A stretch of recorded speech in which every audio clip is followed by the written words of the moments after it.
फूल है गुलाब के सुगंध लीजिए, फूल है गुलाब के सुगंध लीजिए।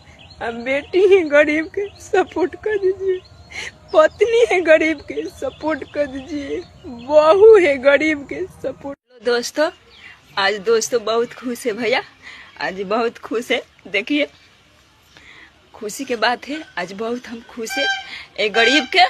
देखिए भैया मेरे हम बोलकर वीडियो बना दिए हैं कि फूल है गुलाब के सुगंध लीजिए, बेटी है गरीब के सपोर्ट कर दीजिए, पत्नी है गरीब के सपोर्ट कर दीजिए, और बहू है गरीब के सपोर्ट कर दीजिए।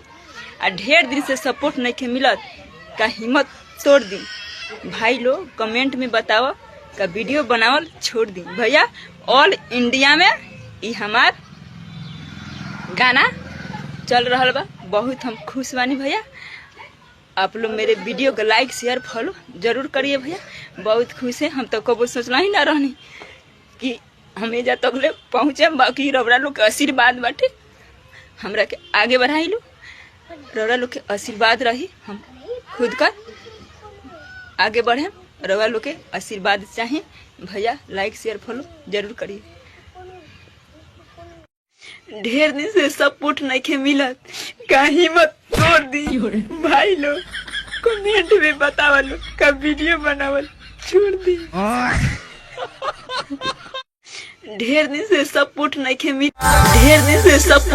मिलत का हिम्मत तोड़ दी भाई लोग, कमेंट में बतावा लो का वीडियो बनावल छोड़ दी।